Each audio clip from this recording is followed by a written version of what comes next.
大家好，我係 Martin 啊，咁啊，今個禮拜終於又到我啦，都有啲 fans 咁啊，見到我有時都問我幾時更新嘅，係啦，咁咧今日做一個分享啦，咁就係一個暗喉漏水，咁啊我哋就改翻明喉嘅，咁咧就分享一部分俾大家睇啦。咁啊成日都話暗喉喎，咁暗喉係邊個位開始做啊？掘爛個地下揾翻條喉啊！咁咧我哋做有時發展商起嗰啲樓咧，我哋就會揾翻啲閘掣位嘅。咁當然啦，你可以喺水標房後面開始做嘅，咁但係可能涉及會起好多雲石啊，或者又要走天花啊。咁通常咧就我哋會揾翻個閘掣位啦，咁啊閘掣前閘掣後咁樣開始啦，咁去保留翻某一個部分，咁啊換一個新嘅部分 bypass 咗啦。咁咧呢個位咧。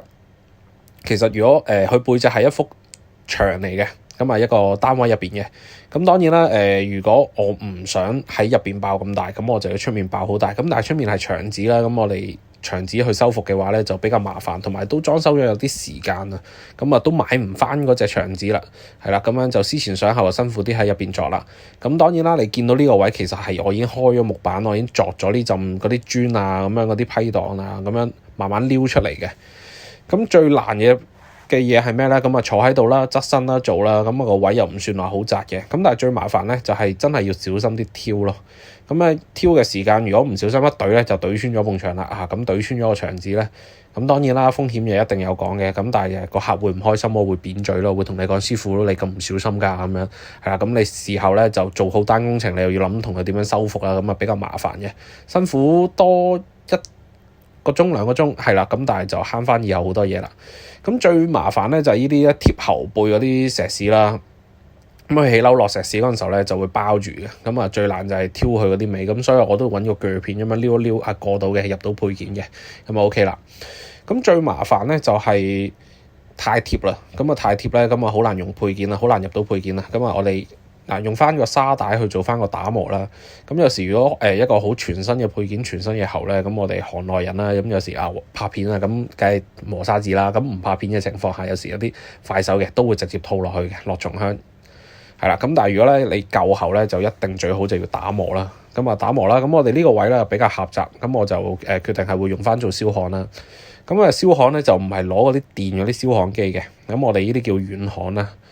咁樣就係加熱啦，用一個毛細管作用啦，咁啊去吸翻啲無原石上去，咁啊做翻個填滿唔漏水嘅，係啦。咁咧就呢個配件係有石環嘅。咁當然啦，我上一條片咧都話我中意用啲冇石環嘅配件嘅。咁但係有時有啲口徑大少少嘅，呢個係1寸嚟嘅，咁我就要改翻去做6分啦。咁我就有時未必有嗰啲常備嘅配件，因為我買嘅時間好多鋪頭都會有石環嘅，係啦。咁都冇所謂，一樣都係咁做嘅啫。係啦，咁燒嘅時間啦，呢個背脊啦，我都啱啱有提過啦，係一幅磚牆嚟嘅，即係背脊係牆紙。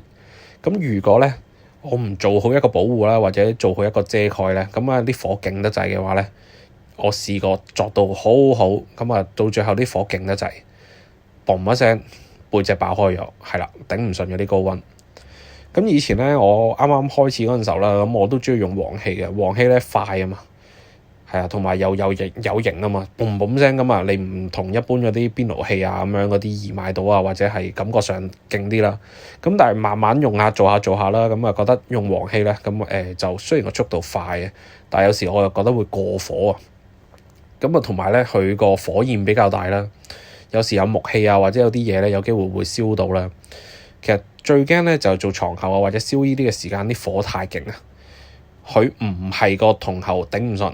佢係周圍啲石屎啊，或者有啲批檔頂唔順，佢爆開嗰下，佢有機會彈到你隻眼啊，或者彈到你塊面啊，咁啊無謂為咗整條水喉毀用啦，係嘛？雖然我依家都已經走晒樣咁樣，唔使靠個樣揾食嘅嚇，咁但係咧就即係做好一個保護措施啦。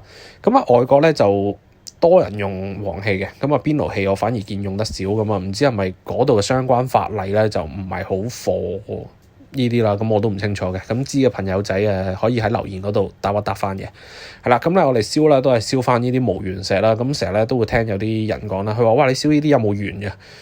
咁其實咧無原石條咧就99C 咁啊，就寫住係 lead free 嘅啦，正常都唔會話有鉛呢啲問題嘅啦。咁啊以前啟晴邨嗰啲咧就一個別事件嚟嘅啫。係啦，咁咧我哋做到呢度啦，咁樣就停㗎啦。係啦，就分享翻俾大家睇呢度嘅啫，有機會再分享其他嘢俾大家。好多謝大家支持。